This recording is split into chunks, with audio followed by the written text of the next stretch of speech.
Shalom, Assalamualaikum warahmatullahi wabarakatuh. Selamat sore Tribuners, kembali lagi bersama saya Doni Yosua di live report Tribun Toraja edisi hari Jumat tanggal 9 Mei 2025.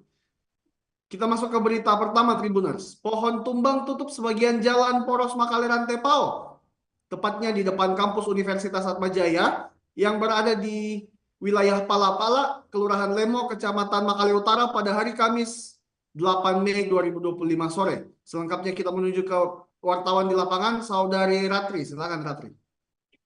Ya, baik. Terima kasih rekan Doni dan selamat siang Tribuners. Ya, benar bahwa sebuah pohon tumbang menutup sebagian jalan di Jalan Poros Makalerang Tepao, yang lebih tepatnya di depan kampus Universitas Atmajaya, Kelurahan Lemo, Kecamatan Makale, Kabupaten Tanah Toraja pada Kamis 8 Mei 2025 sore kemarin.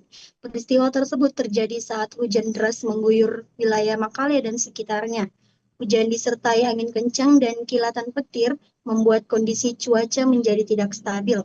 Akibat cuaca ekstrim tersebut, sebuah pohon besar yang berada di tepi jalan tumbang dan langsung menutupi sebagian ruas jalan utama yang menghubungkan Makale dan Rantepao. Warga sekitar yang bernama Martin yang menyaksikan langsung tumbangnya pohon tersebut, dia mengatakan bahwa angin kencang menjadi penyebab utama pohon tersebut roboh. Tumbangnya pohon menyebabkan arus lalu lintas di jalur tersebut menjadi tersendat. Hingga pukul 16.50 waktu Indonesia Tengah kemarin pada Kamis 8 Mei 2025, pohon masih terlintang di jalan dan belum ada upaya pembersihan.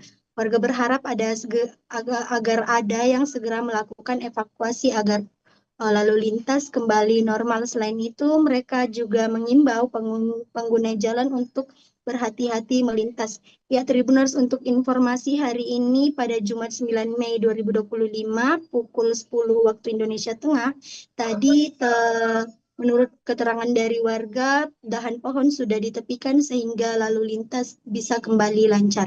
Ya, demikian yang dapat saya laporkan dan saya kembalikan kepada rekan Doni di studio. Terima kasih. Baik, terima kasih Saudari Ratri. Selamat bertugas kembali. Tribuners tetap di YouTube Tribun Toraja karena kami masih akan kembali dengan live report selanjutnya.